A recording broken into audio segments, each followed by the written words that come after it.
E-KYC करणाऱ्या महिलांची संख्या किती आहे ही माहिती पडलेली आहे का? अद्याप किती महिलांचं ई-केवायसी लाडकी बहीणमध्ये करण्याचं बाकी राहिलेलं? आम्ही साधारणपणे 2 महिन्यापूर्वी 18 नोव्हेंबरपर्यंत ई-केवायसीची प्रक्रिया पूर्ण करण्याच्या संदर्भामध्ये सर्वच आपल्या महाराष्ट्रातील लाडकी बहीण मुख्यमंत्री माझी लाडकी बहीण योजनेच्या लाभार्थी महिला ज्या आहेत त्या माता भगिनींना आम्ही त्या ठिकाणी सूचना केल्या होत्या।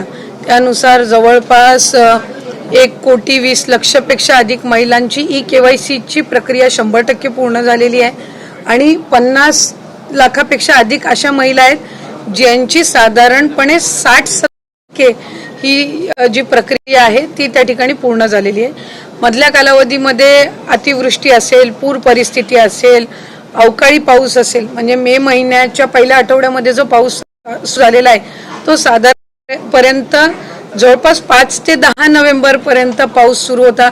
बऱ्याचशा ठिकाणी पुराची परिस्थिती सुद्धा होती, अतिवृष्टी सुद्धा झाली आणि त्या ठिकाणी महिलांचे काही असणारे कागदपत्र असतात, काही दाखले असतात, तर ते त्यांना म्हणजे पुराच्या परिस्थितीमध्ये सुद्धा तिथं काही भरपूरशा लाभार्थ्यांनी गमावलेले आहेत। त्या दृष्टिकोनातून आणि त्याचबरोबर ज्या विधवा महिला आहेत किंवा ज्या एकल महिला आहेत म्हणजे ज्यांचे वडील वारलेले आहेत पण डिवोर्स झालेला आहे किंवा अशा पद्धतीच्या ज्या काही बाबी आहेत तर त्याच्यामध्ये त्यांचीही त्याच्यामध्ये विनंती होती, सूचना होती। मधल्या कालावधीमध्ये आदरणीय मुख्यमंत्री देवेंद्र फडणवीस साहेब, दोन्ही उपमुख्यमंत्री शिंदे साहेब आणि आदरणीय दादांच्याकडे सुद्धा त्या संदर्भातली चर्चा करण्यात आली आणि 31 डिसेंबरपर्यंत आपण ई-केवायसी करण्याची मुदत ही वाढवत आहोत, म्हणजे जेणेकरून ज्या अतिवृष्टी झाली स्थिती झाली तिथल्यांनाही महिलांना ई-केवायसीसाठी त्या ठिकाणी अधिकची मुदतीतून त्यांना ई-केवायसीची प्रक्रिया पूर्ण करता येईल। या व्यतिरिक्त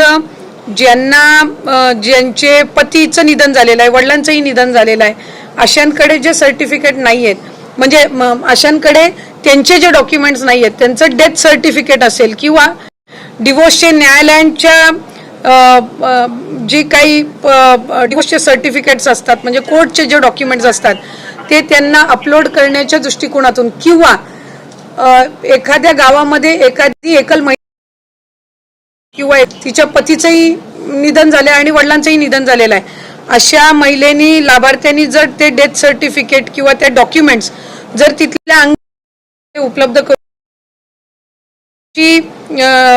जी सर्टिफिकेट आहे ती CDPO कडे देऊन त्या संदर्भातली सगळी प्रक्रिया पूर्ण करून घेऊ शकतील। आम्ही आजच त्या संदर्भातला शासन निर्णय सुद्धा निर्गमित करत आहोत। त्याच्यामध्ये ज्या ज्या गावातल्या किंवा शहरातल्या तिथल्या अंगणवाडी केंद्र आहेत, ज्या अंगणवाडी सेविका आहेत त्यांच्याकडे त्यांनी तशा पद्धतीचे कागदपत्र सबमिट करायचे आहेत। इन द मीन वाईल त्या मध्यंतरी त्या कालावधीमध्ये आम्ही वेबसाईटवर पण तशा पद्धतीचं ऑप्शन हे देण्याच्या दृष्टिकोनातून आमचं काम हे सुरू आहे। रोज साधारणपणे 4 ते 5 लाख महिलांचं ई-केवायसीची प्रक्रिया ही त्या ठिकाणी होत आहे। मधल्या काळात थोडं 1-2 लाखावरती संख्या आलेली होती, पण नंतर पुन्हा एकदा त्या वेबसाईट आणि संबंधित विषयांवर काम करून आता ती पूर्वपदावर आलेली आहे। तर या संदर्भामध्ये राज्याचे मुख्यमंत्री फडणवीस साहेब आणि दोन्ही उपमुख्यमंत्री शिंदे साहेब आणि दादा यांच्या सूचनेनुसार आपण ती 31 डिसेंबरपर्यंत मुदत वाढवत आहोत। पण या सगळ्या लाडक्या बहिणींमध्ये सातत्यानं अनेक बातम्यांसमोर येत होतं की सरकारी महिलांनी देखील या सगळ्या योजनेचा लाभ उचललाय। आता एक नवीन बातमी समोर होते, वृत्तपत्रामध्ये छापून आली आहे की ज्यांचे पुरुष म्हणजे पोलीसमध्ये कामाला आहेत त्यांच्या पत्नींनी देखील पोलीस नाही। एक गोष्ट आपण याच्यामध्ये समजून घेतली पाहिजे की जून 2024 मध्ये ही योजना झाली। 1 जुलैपासून लाभार्थ्यांनी याच्यामध्ये फॉर्म भरायला सुरू केले। सरकारी नोकरींमध्ये जे असणारे लाभ घेणारे होते जवळपास 7 ते 8 महिन्यांपासून त्याच्या जसं विभागाच्या यंत्रणेच्या लक्षात येत गेलं तसं त्यांचा लाभ तिथल्या तिथे थांबवत गेलेला आहे। 6-8 महिन्यानंतर ज्यांचं निदर्शनास आलेलं आहे त्यांच्या पगारातून ती ट्रेजरीमध्ये सरकारी तिजोरीमध्ये घेण्याची प्रक्रिया सुद्धा जवळपास 8 महिन्यापासून त्या ठिकाणी सुरू आहे। आणि ज्यांना नवीन सरकारी नोकरी लागते, जशी पोलीस भरती जशी होते किंवा सरकारी नोकरी जशी लागते तसं तसं ते डॉक्युमेंट त्या विभागाकडे देतात की आता मी या योजनेमध्ये पात्र नाहीये, तर त्या पद्धतीने आपण ते अपडेट करत असो. जसं नमो शेतकरी योजनेचा साधारणपणे तो 5 ते 6 लाखाचा डेटा होता आणि मग त्या पद्धतीनं त्यांचा लाभ आपण 1000 रुपये त्यांना नमो शेतकरीचा आणि 500 रुपये लाडकी बहीणचा असा आपण सुरू केला. तसंच सेवार्थाचं ज्या वेळेला आम्हाला 2500चा डेटा मिळाला, आपण त्यांचा लाभ तिथल्या तिथंच फेब्रुवारी महिन्यातच आपण बंद करून टाकला. काही वेळेला असं होतं की प्रसार माध्यमांकडे किंवा पत्रांकडे 2-2, 3-3 महिन्यानंतरचे केसेस सुद्धा समोर येत आहेत आणि मग ते नव्याने आत्ताच झालेत अशा पद्धतीची त्या ठिकाणी एक म्हणजे संभ्रम निर्माण होत आहे. आम्हाला ज्या ज्या वेळेला सरकारी जिथं नोकरी लागलेली असेल किंवा काय हे जसं त्यांच्या याच्यावर अपडेट होतं त्यावेळेसपासूनच आपण त्यांचा लाभ देण्याची प्रक्रिया बंद करत असतो. जो 12,000 12,500 पुरुषांच्या संदर्भात पण होता, जिथं घरामध्ये महिलेची अकाउंटच नव्हती आणि त्यावेळेला त्यांनी पुरुषांच्या याच्यावर सुरू केलेलं होतं. स्वतःच्या अकाउंट आल्यानंतर त्यांनी ते अकाउंट बदलण्याचा सुद्धा प्रयत्न केला. आता त्या याच्यामध्ये ही ई-KYC ची प्रक्रिया ही अतिशय उपयुक्त ठरणार आहे की याच्यामधनं लाभार्थी जे जेन्युइन आहेत ते 31 डिसेंबर पर्यंत एकदा ई-KYC झालं की मग याच्यामध्ये अशा पद्धतीच्या कुठल्याही घटना ज्या 6-8 महिन्यापूर्वी झाल्या त्या होणार नाहीत. आणि जे पुरुष लाभार्थ्यांनी काही ठिकाणी जिथं लाभ घेतलेला आहे तिथंही आम्ही व्हेरीफाय केलंय. ज्या ज्या वेळेला लक्षात आलं त्यावेळेला त्याच वेळेला तिथं त्यांचा लाभ वितरणाची प्रक्रिया ही थांबवण्यात आलेली आहे आणि ज्यांची नाही तर त्यांना दंड आकारण्याच्या संदर्भातली सुद्धा किंवा त्यांच्याकडनं ती जी रक्कम आहे ती पुन्हा एकदा वसूल करण्याच्या संदर्भामध्ये सुद्धा जो प्रस्ताव आहे तो विभागाच्या वतीने शासनापर्यंत जाणार आहे. पण ही ज्या सरकारी कर्मचाऱ्यांच्या कुटुंबाकडनं हा लाभ घेण्यात आलेला आहे ही रक्कम काही जमा झाली का किंवा त्याचा काही अंदाजित आकडा आहे का? अंदाजित म्हणजे साधारणपणे मी आपल्याला म्हटल्याप्रमाणे सुरुवातीच्या कालावधीमध्ये आम्हाला सेवार्थीचा आलेला सेवार्थी खरं तर 8,000 पेक्षा जास्ती आहेत, पण आम्हाला तो डेटा जसा उपलब्ध झाला 2-2.5 हजारचा आम्ही तिथल्या तिथे ती प्रक्रिया त्यांना वितरित करण्याची थांबवली. साधारणपणे फेब्रुवारी महिन्यातली घटना आहे. सरकारीमध्ये पण बरेचसे असे आहेत ज्यांची सरकारी नोकरी लागल्यानंतर त्यांनी आपलं जे चलन असतं सरकारी चलन याच्यातनं त्यांनी ती रक्कम परतफेड केलेली आहे. जिथं जिथं प्रशासनाच्या स्थानिक प्रशासनाच्या लक्षात आलं तिथं त्यावेळेला त्यांनी एकतर तो लाभ बंद केलेला आहे आणि जर त्यांना 3 महिन्याचा लाभ गेला असेल तर त्यांच्याकडनं दर महिन्याचा वसूल करण्याच्या संदर्भामध्ये सुद्धा प्रक्रिया केलेली आहे. त्यामुळे साधारणपणे ही जी संख्या आहे ही काही फार मोठी नाहीये.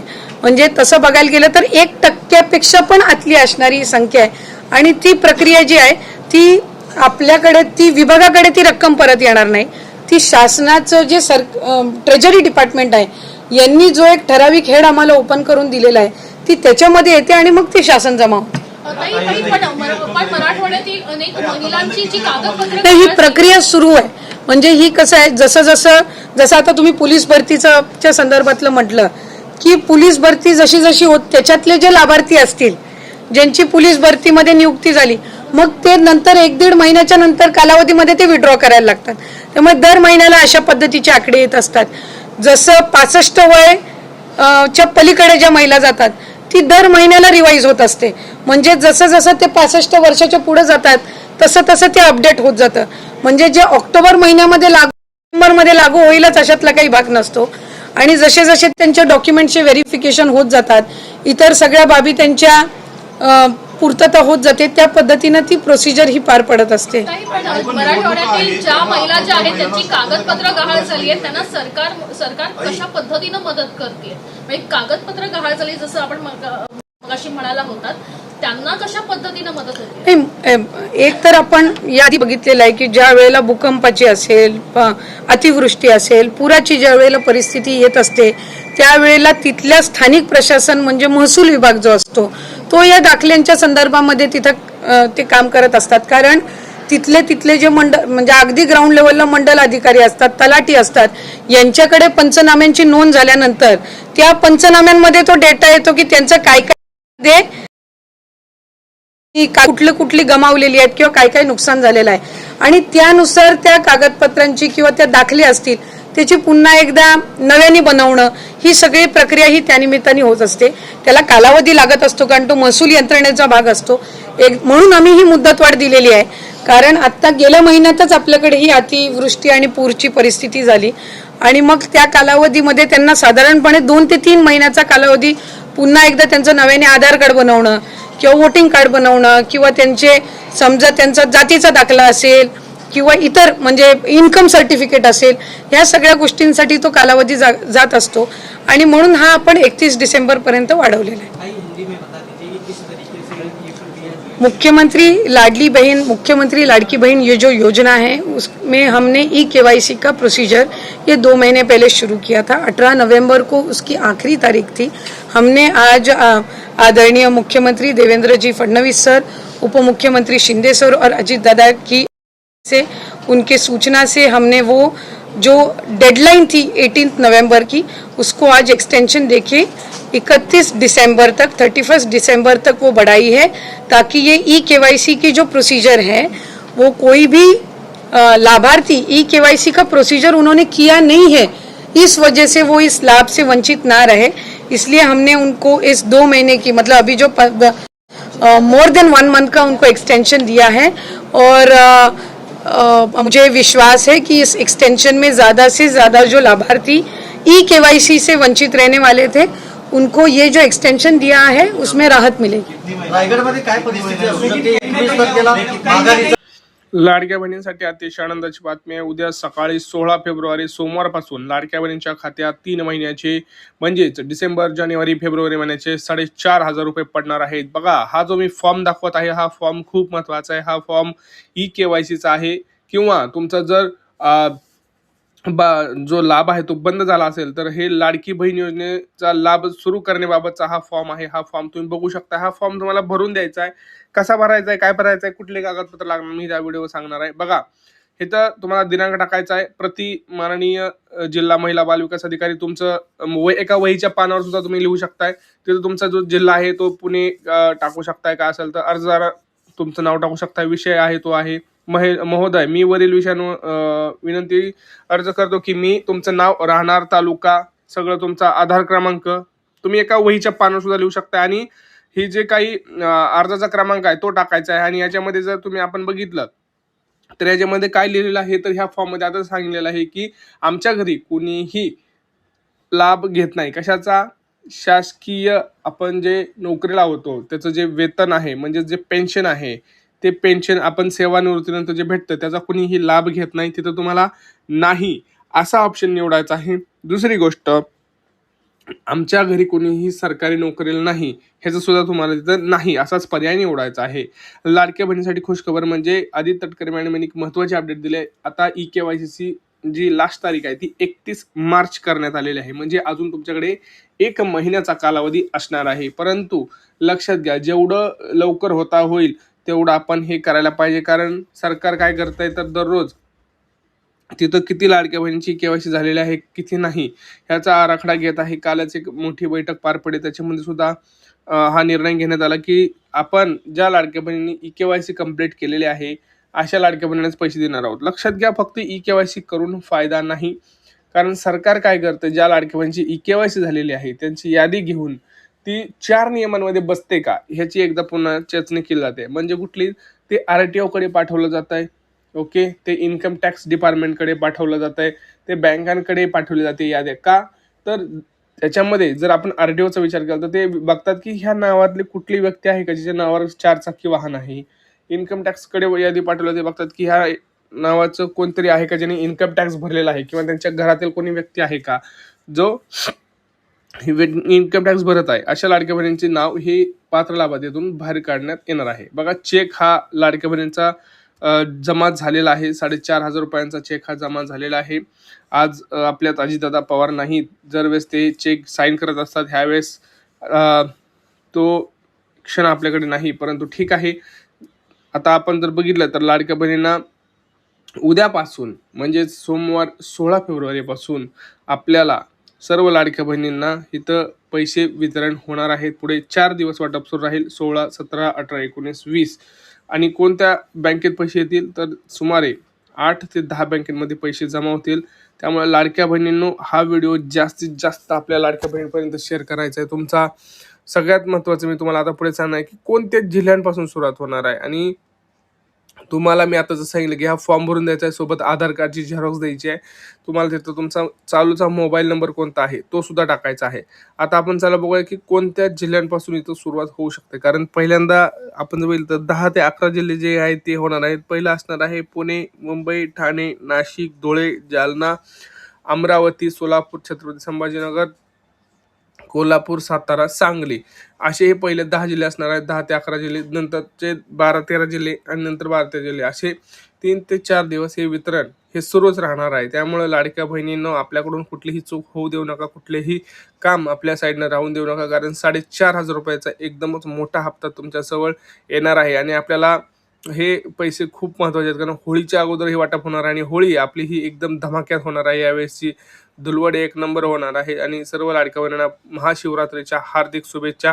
सर्व भक्तांना महाशिवरात्रीच्या हार्दिक शुभेच्छा. पहा, हा व्हिडिओ आपल्याला जास्तीत जास्त लाडक्या बहिणींपर्यंत शेअर करायचा आहे. आता मला कमेंट्समध्ये सांगा कोणाकोणाला हप्ते मिळाले आहेत, किती मिळाले आहेत, KYC झालेले आहे का, काही प्रश्न आहेत का. भेटूया पुढच्या व्हिडिओमध्ये मित्रांनो. तोपर्यंत चॅनलला सबस्क्राईब करा, व्हिडिओला लाईक करा. तोपर्यंत जय महाराष्ट्र.